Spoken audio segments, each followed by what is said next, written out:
Hello friends, welcome to PX Monk psychology classes. आज हम पढ़ने जा रहे हैं बहुत ही इंपॉर्टेंट चैप्टर रिसर्च मेथड्स का, जिसका नाम है क्वासी एक्सपेरिमेंटल डिज़ाइन। तो अगर आपने अभी तक हमारा चैनल सब्सक्राइब नहीं किया है तो जल्दी से कर लीजिए, ताकि आपको लेटेस्ट अपडेट मिलते रहें और मैं ऐसे वीडियोस बनाता रहूँ। ये टॉपिक मैं इग्नू के मास्टर्स इन साइकोलॉजी के फर्स्ट ईयर के सिलेबस से पढ़ा रहा हूँ। सब्जेक्ट का नाम है research method, subject code MPC 005 और आज हम पढ़ेंगे ब्लॉक 3 का यूनिट 3, चैप्टर का नाम क्वासी एक्सपेरिमेंटल डिज़ाइन। तो चलिए स्टार्ट करते हैं आज का हमारा टॉपिक। तो सबसे पहले एक कॉन्टेक्स्ट के थ्रू समझते हैं कि क्वासी एक्सपेरिमेंटल डिज़ाइन एक्चुअली क्या होता है। तो एक सिचुएशन ले लेते हैं। मान लीजिए रिसर्चर्स ये देखना चाहते हैं कि क्या ज़्यादा फ़ोन चलाने वाले बच्चे जो कि टीनेजर्स हैं वो कम नींद लेते हैं, यानी कि वो कम सोते हैं। तो उन्होंने क्या किया, दो ग्रुप्स देखे। एक ग्रुप जिसमें बच्चे रोज़ 4 घंटे से ज़्यादा फ़ोन चलाते हैं, दूसरा ग्रुप जिसमें बच्चे सिर्फ 1 घंटे से कम फ़ोन चलाते हैं। अब इसमें इम्पॉर्टेंट बात यह है कि रिसर्चर्स ने किसी को ज़्यादा या कम फ़ोन चलाने को बोला नहीं है। उन्होंने बस ऑलरेडी जो लोग ऐसा कर रहे थे उन्हीं को ऑब्जर्व किया है। तो ये क्वासी एक्सपेरिमेंटल क्यों है? क्योंकि ग्रुप्स पहले से बने हुए हैं। यहाँ पे दो तरह के यूजर्स हैं, हैवी यूजर्स जो बहुत ज़्यादा मोबाइल यूज़ करते हैं और लाइट यूजर्स जो कम यूज़ करते हैं। और ये पहले से बने हुए लोग हैं, ऑलरेडी हैं, बस उनको जो रिसर्चर्स हैं ऑब्जर्व कर रहे हैं। यानी कि दूसरी चीज़, रिसर्चर्स ने कंट्रोल नहीं किया है कौन कितना फ़ोन चलाएगा। यहाँ पे कुछ भी कंट्रोल नहीं है, बस जो ऑलरेडी यूज़ कर रहे हैं फ़ोन बच्चे, रिसर्चर्स उन्हीं को बस ऑब्जर्व कर रहे हैं। और हो सकता है कि और भी वजह हो कम सोने की, जैसे कि स्ट्रेस, पढ़ाई का प्रेशर या लाइफस्टाइल जो उनकी नींद को अफेक्ट करता हो। तो सिंपल शब्दों में अगर बोला जाए तो क्वासी एक्सपेरिमेंटल डिज़ाइन ये स्टडी एक तरह का ऑब्जर्वेशन है, जहां रिसर्चर्स सिर्फ देख रहे हैं बिना किसी को कंट्रोल किए हुए। इसीलिए इसे क्वासी एक्सपेरिमेंटल कहते हैं, प्योर एक्सपेरिमेंट नहीं कहते। अब चलते हैं इंट्रोडक्शन की तरफ और समझते हैं क्वासी एक्सपेरिमेंटल डिज़ाइन होता क्या है। कभी कभी रिसर्चर्स को ऐसे टॉपिक पे काम करना पड़ता है जहां प्रॉपर एक्सपेरिमेंट करना पॉसिबल नहीं होता, जैसे स्कूल्स, ऑफिसेज या सोसाइटी की रियल लाइफ सेटिंग्स में। तो जब रैंडम असाइनमेंट यानी कि किसी को रैंडमली एक ग्रुप में डालना पॉसिबल नहीं होता, तब जो है रिसर्चर्स यूज़ करते हैं क्वासी एक्सपेरिमेंटल डिज़ाइन। ठीक है ना? कहाँ से शुरू हुआ ये अप्रोच उन सिचुएशंस के लिए बनाई गई है जहां एजुकेशन, सोशल बिहेवियर या वर्क प्लेस मोटिवेशन जैसे रियल वर्ल्ड प्रॉब्लम्स को समझना था। जहां लैब एक्सपेरिमेंट मुश्किल होता है, वहां पे क्वासी एक्सपेरिमेंटल आता है। कहाँ यूज होता है क्वासी एक्सपेरिमेंटल डिज़ाइन? मोस्टली ऐसे नेचुरल सेटिंग्स में यूज होता है, जैसे क्लासरूम्स, ऑफिसेज या रियल लाइफ इन्वायरमेंट जहां लोग ऑलरेडी अपने नॉर्मल रूटीन में होते हैं, यानी उनको कंट्रोल नहीं किया जाता, जो जैसा होता है उसको उसी तरीके से स्टडी किया जाता है, समझा जाता है। पर्पस क्या है इसका? क्वासी एक्सपेरिमेंटल डिज़ाइन रिसर्चर्स को ये समझने में हेल्प करता है कि किसी पर्टिकुलर ट्रीटमेंट या चेंज का क्या इफेक्ट होता है, बिना पूरी लैब सेटिंग के, लेकिन फिर भी थोड़ा कंट्रोल मेंटेन करके, थोड़ा बहुत कंट्रोल मेंटेन करके ये चेक किया जाता है। तो सिंपली अगर बोला जाए, जब लैब जैसी परफेक्ट कंडीशन नहीं हो लेकिन फिर भी आपको किसी चीज़ का इफेक्ट समझना हो, जैसे एक नई टीचिंग मेथड का इम्पैक्ट देखना हो, तो क्वासी एक्सपेरिमेंट बेस्ट ऑप्शन होता है। ये रियल लाइफ प्रॉब्लम्स का प्रैक्टिकल सोल्यूशन देने में काफ़ी मदद करता है। अब इसका जो है मीनिंग समझते हैं, meaning of quasi experimental design. सबसे पहले वर्ड जो है क्वासी, इसका मतलब होता है जैसे कि या फिर पार्शियल फॉर्म। यानी ये डिज़ाइन एक एक्सपेरिमेंट जैसा दिखता है, लेकिन उसमें कुछ इंपॉर्टेंट चीज़ें जैसे रैंडम असाइनमेंट नहीं होती। तो ये प्योर एक्सपेरिमेंट जैसा दिखता है, लेकिन प्योर एक्सपेरिमेंट एग्जैक्टली होता नहीं है, उसका पार्शियल फॉर्म होता है। तो इसीलिए इसको कहते हैं क्वासी एक्सपेरिमेंटल डिजाइन। तो डेफिनेशन के रूप में कुछ स्कॉलर ने इसे कैसे डिफाइन किया है, आइए वो देखते हैं। सबसे पहले मैकबर्नी एंड वाइट ने 2007 में वो क्या कहते हैं, मैकबर्नी और वाइट कहते हैं ये एक ऐसा प्रोसेस है जिसमें सब्जेक्ट को उनके ऑलरेडी बने हुए ग्रुप से सेलेक्ट किया जाता है, यानी ग्रुप्स पहले से ही डिसाइड होते हैं। जैसे मैंने कॉन्टेक्स्ट में बताया था ना कि जो टीनेजर्स हैं, ज़्यादा यूज़ कर रहे हैं फ़ोन, कम यूज़ कर रहे हैं, तो वो ऑलरेडी एग्जिस्ट करते हैं और उन्हीं को बस ऑब्जर्व किया जाता है। वो सब्जेक्ट जो हैं ऑलरेडी बने हुए हैं, ये कहते हैं मैकबर्नी एंड वाइट। ब्रूटा 1989 में बोलते हैं कि ऐसी सिचुएशंस जहां एक्सपेरिमेंटर पूरी तरह से कंट्रोल नहीं कर पाता, जैसे रैंडम असाइनमेंट या ट्रीटमेंट का कंट्रोल, तो यूज होता है क्वासी एक्सपेरिमेंटल डिजाइन, ये ब्रूटा कहते हैं। सिंह 1998 क्या कहते हैं, ऐसी रिसर्च जिसमें पूरा ट्रू एक्सपेरिमेंट ना हो लेकिन फिर भी उसके जैसे रिजल्ट इंटरप्रेट किए जाते हैं, यानी कि पूरा जो है ट्रू एक्सपेरिमेंट नहीं होता है लेकिन फिर भी ऑलमोस्ट उसी के जैसे रिजल्ट इंटरप्रेट किए जाते हैं, उसको कहते हैं क्वासी एक्सपेरिमेंटल डिजाइन। विकिपीडिया पे क्या लिखा हुआ है, विकिपीडिया कहता है क्वासी एक्सपेरिमेंट्स वो स्टडीज होती हैं जहां ट्रीटमेंट का कंट्रोल बहुत कम या बिल्कुल नहीं होता। जो ट्रीटमेंट हम कर रहे हैं उसका कंट्रोल बहुत कम होता है या फिर बिल्कुल नहीं होता, ये है विकिपीडिया का कहना।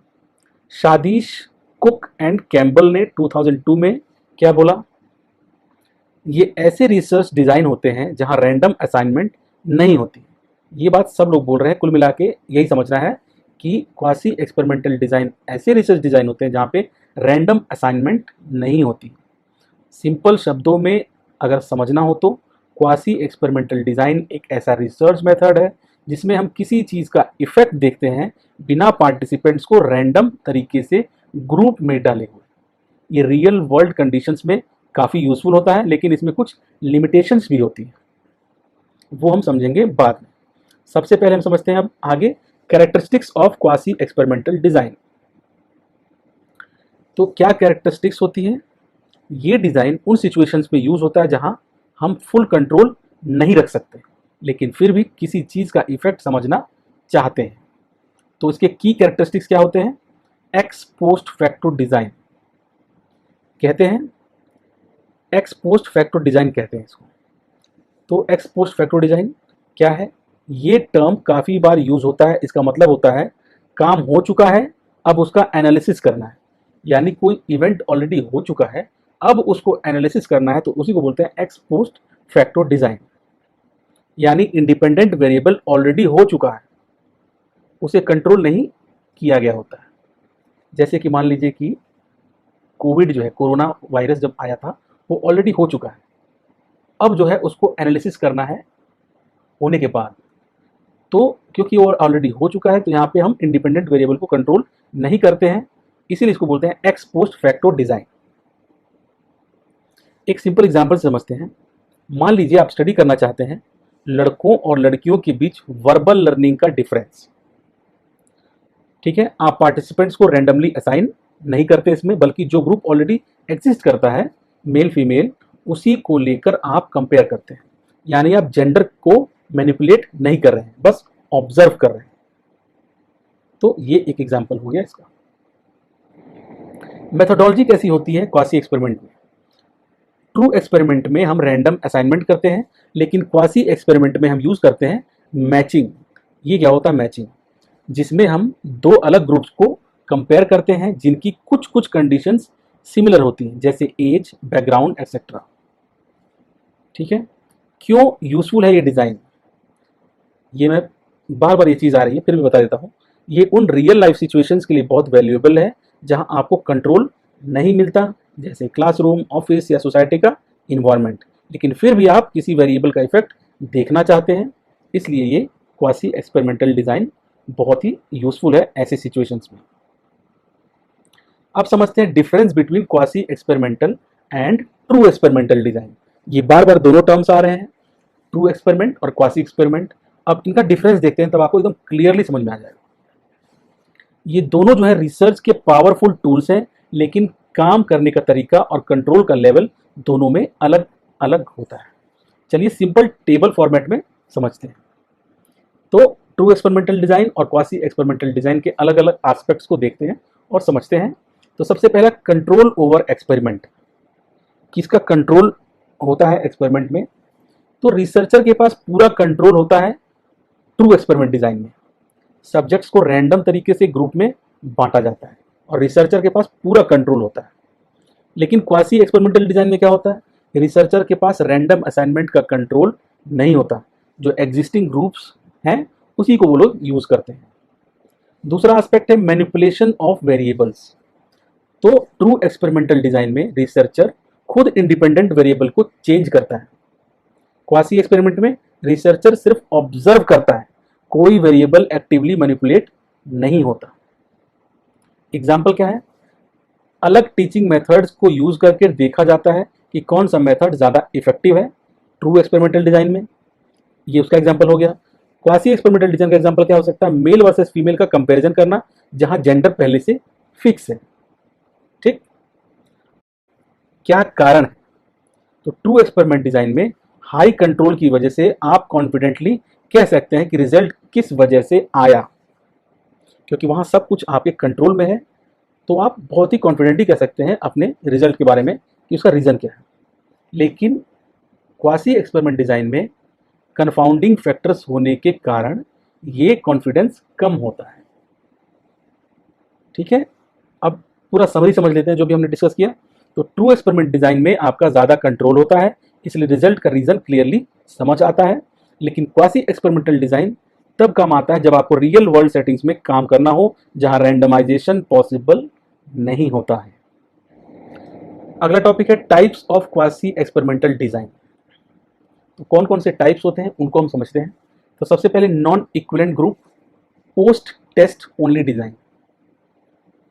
इसमें क्या होता है? दो एग्जिस्टिंग ग्रुप्स होते हैं जिनको ट्रीटमेंट दिया जाता है और सिर्फ बाद में रिजल्ट चेक किया जाता है। यानी दोनों ग्रुप ऑलरेडी एग्जिस्ट कर रहे हैं, उनको ट्रीटमेंट दिया जा रहा है और बाद में रिजल्ट चेक किया जा रहा है। एक एग्जांपल समझते हैं, जैसे दो स्कूल में अलग रीडिंग प्रोग्राम्स चल रहे हैं और आप उनका रिजल्ट एंड में कंपेयर करते हैं। इसकी लिमिटेशन क्या है? ग्रुप्स ऑलरेडी डिफरेंट हो सकते हैं, तो रिजल्ट सिर्फ ट्रीटमेंट की वजह से हुआ ये कहना मुश्किल हो जाता है इसमें। दूसरा जो टाइप है वो है non equivalent control group design. इसमें क्या होता है? दोनों ग्रुप्स एक्सपेरिमेंटल और कंट्रोल पहले से बने होते हैं, रैंडमली असाइन नहीं किए जाते। जैसे कि एक क्लास को स्पेशल ट्रेनिंग मिलती है, दूसरी क्लास को नहीं मिलती है। दोनों का परफॉर्मेंस ट्रेनिंग से पहले और बाद में कंपेयर किया जाता है। तो ये है non equivalent control group design. अगला है separate pre test post test sample design. ये क्या होता है? प्री टेस्ट और पोस्ट टेस्ट में अलग अलग लोग होते हैं। जैसे कि आप दो कंपनीज में कस्टमर सेटिस्फैक्शन को पहले और बाद में अलग ग्रुप से मेजर करते हैं। दोनों में प्री टेस्ट में अलग लोग हैं और पोस्ट टेस्ट में अलग लोग हैं। तो ये हो गया separate pre test post test sample design. अगला है डबल प्री टेस्ट डिजाइन। इसमें क्या होता है? ट्रीटमेंट से पहले 2 बार प्री टेस्ट लिया जाता है ताकि ये देखा जा सके कि ग्रुप ऑलरेडी चेंज तो नहीं हो रहा। ठीक है, यानी 2 बार प्री टेस्ट लिया जाता है, पहले टेस्ट लिया जाता है ट्रीटमेंट से पहले। तो ये डिजाइन हेल्प करता है सिलेक्शन और टाइम बेस्ड प्रॉब्लम्स को अवॉइड करने में। अगला है स्विचिंग रेप्लिकेशंस डिजाइन। ये क्या होता है? दो ग्रुप्स होते हैं, दोनों को ट्रीटमेंट मिलती है लेकिन अलग अलग टाइम पे। जैसे कि पहले एक ग्रुप को ट्रेनिंग मिलती है, फिर कुछ टाइम बाद दूसरे ग्रुप को। इसका फायदा क्या है? दोनों ग्रुप्स का सेपरेट इंपैक्ट देखने का मौका मिलता है, रिलायबिलिटी बढ़ती है क्योंकि आप दोनों का अलग अलग टाइम पे इफेक्ट देख पाते हैं। और उसके बाद है mixed factorial design with one non manipulated variable. एक डिजाइन जहां कुछ वेरिएबल्स कंट्रोल किए जाते हैं और कुछ नेचुरल होते हैं, इसीलिए इसको कहते हैं मिक्स्ड फैक्टोरियल डिजाइन। जैसे कि आप कैफीन का इफेक्ट देख रहे हैं लेकिन मेल और फीमेल पार्टिसिपेंट्स का जेंडर ऑलरेडी फिक्स्ड है, नॉन मैनिपुलेटेड है। तो ये हो गया मिक्स्ड फैक्टोरियल डिजाइन। अगला है इंटरप्टेड टाइम सीरीज डिजाइन। किसी एक ग्रुप पे ट्रीटमेंट देने से पहले और बाद में बार बार ऑब्जर्वेशन की जाती है टाइम सीरीज में, इसीलिए इसको कहते हैं इंटरप्टेड टाइम सीरीज डिजाइन। जैसे कि स्कूल में एक नए रूल के पहले और बाद स्टूडेंट परफॉर्मेंस को चार चार बार रिकॉर्ड किया गया, तो ऐसे सिचुएशन को कहेंगे interrupted time series design. Next है मल्टीपल टाइम सीरीज डिजाइन। दो ग्रुप्स होते हैं, एक को ट्रीटमेंट मिलता है और एक को नहीं मिलता है। दोनों को टाइम के साथ मल्टीपल बार ऑब्जर्व किया जाता है, कई बार ऑब्जर्व किया जाता है, इसलिए इसको बोलते हैं मल्टीपल टाइम सीरीज डिजाइन। जैसे कि मान लीजिए दो सिटीज हैं, उसमें पोल्यूशन अवेयरनेस कैंपेन हुआ, एक सिटी में कैंपेन लॉन्च हुआ, दूसरी में नहीं हुआ, फिर दोनों का ट्रेंड कंपेयर किया गया, तो इस तरीके के मेथड को बोलेंगे मल्टीपल टाइम सीरीज डिजाइन, यानी कि एक को ट्रीटमेंट मिलता है और दूसरे को नहीं मिलता। अब समझते हैं advantages and disadvantages of quasi experimental design. तो सबसे पहले समझते हैं एडवांटेजेस, यानी कि फायदे इसके क्या क्या हैं। तो सबसे पहला फायदा इसका यह है कि practical in real life. Real life में ये बहुत काम का होता है। जब रैंडम सिलेक्शन पॉसिबल नहीं होता या एथिकल इश्यूज हो जाते हैं, जैसे कि प्रेगनेंसी में अल्कोहल का इफेक्ट का स्टडी करना हो, तो आप नहीं कर सकते, तब ये डिजाइन काफी हेल्पफुल होता है, क्योंकि आपको रियल लाइफ में ऐसे लोग मिल जाएंगे जो ऑलरेडी ये चीज कर रहे होंगे, तो उनको आप स्टडी कर सकते हैं, लेकिन आप प्रैक्टिकली ये चीज नहीं कर सकते खुद से। दूसरा इसका एडवांटेज ये है कि केस स्टडीज के साथ अच्छा काम करता है। ये रियल एग्जांपल्स केस स्टडीज के साथ जब स्टैटिस्टिक्स मिल जाए तो रिसर्च स्ट्रांग बन जाता है, तो ये है दूसरा एडवांटेज। तीसरा है टाइम और पैसे की इसमें बचत होती है। रैंडमाइजेशन और स्क्रीनिंग की ज़रूरत कम होती है, इसलिए रिसोर्सेज भी कम लगते हैं। Natural settings is equal to better result. Lab के फेक इन्वायरमेंट के बजाय ये रियल वर्ल्ड में होता है, इसलिए रिजल्ट ज़्यादा जनरल किए जा सकते हैं। फिर जनरलाइजेशन इसमें पॉसिबल है। जो रिजल्ट्स मिलते हैं उनको आम लोगों या दूसरी सिचुएशन पे भी अप्लाई किया जा सकता है। फिर इसका एडवांटेज ये है लॉन्ग टर्म स्टडीज़ के लिए बहुत यूज़फुल है। अगर आपको किसी चीज़ को लंबे समय तक ऑब्जर्व करना हो तो ये डिज़ाइन काफ़ी फ्लेक्सिबल और एफिशिएंट होता है। तो ये तो हो गया इसके एडवांटेजेस। अब इसके नुकसान क्या है, लिमिटेशंस क्या है, डिसएडवांटेजेस क्या है। सबसे पहली चीज़ स्टैटिस्टिकल प्रॉब्लम्स। जब रैंडमाइजेशन नहीं होती तो स्टैटिस्टिक्स कभी कभी उतने एक्यूरेट नहीं होते। दूसरा इसका लिमिटेशन क्या है, इंटरनल वैलिडिटी का इशू होता है इसमें, क्योंकि ग्रुप्स रैंडमली असाइन नहीं होते, इसलिए कंफ्यूजिंग फैक्टर्स यानी कि कंफाउंडिंग वेरिएबल्स आ जाते हैं और रिजल्ट क्लियर नहीं होता। फिर कैजुअलिटी प्रूव करना मुश्किल है इसमें। आप कह सकते हैं कि रिजल्ट सिर्फ एक फैक्टर की वजह से हुआ, क्योंकि काफ़ी और चीज़ें इफेक्ट डाल सकती हैं। अगला डिसएडवांटेज है कंफाउंडिंग वेरिएबल्स का रिस्क। एक्सटर्नल फैक्टर्स जैसे स्ट्रेस, बैकग्राउंड, रूटीन रिजल्ट को अफेक्ट कर सकते हैं। उन्हें हटाना मुश्किल होता है क्योंकि ज़्यादातर ये नेचुरल सेटिंग में होता है।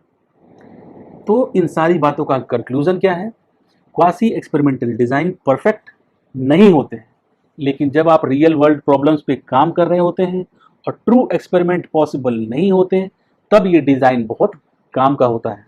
ये एक ब्रॉड ओवरव्यू देता है जिससे जो है आगे जो है फोकस्ड एक्सपेरिमेंट फॉलो कर सकते हैं। तो ये था क्वासी एक्सपेरिमेंटल डिज़ाइन। उम्मीद करता हूँ कि आपको बहुत अच्छे से समझ में आ गया होगा, और बार बार इस वीडियो को 2-3 बार देख लेंगे तो पढ़ने की ज़रूरत नहीं पड़ेगी, अच्छे से समझ में आ जाएगा। तो अगर आपको इसके नोट्स चाहिए, अगर आपको इसके प्रीवियस ईयर के क्वेश्चन चाहिए या फिर किसी भी तरीके का कोई सपोर्ट चाहिए, तो आप कमेंट में पूछ सकते हैं या फिर मेरी मेल ID pxmonks@gmail.com पे भेज सकते हैं। मैं आपको पूरी सपोर्ट करने की कोशिश करूंगा। अपना टाइम देने के लिए बहुत बहुत धन्यवाद। Thank you for listening me so carefully and giving your precious time. Thank you from PX Monk। अगर आपको मेरी ये कोशिश अच्छी लगी तो प्लीज़ चैनल को सब्सक्राइब करें, वीडियो को लाइक करें और शेयर करें। और आपके कुछ इनपुट्स या फिर क्वेरीज हैं तो कमेंट करें। आपके इनपुट्स और फीडबैक से ही हम अपनी इस कोशिश में और इम्प्रूवमेंट ला सकते हैं। So keep listening, keep learning. See you in our next video. Thank you very much.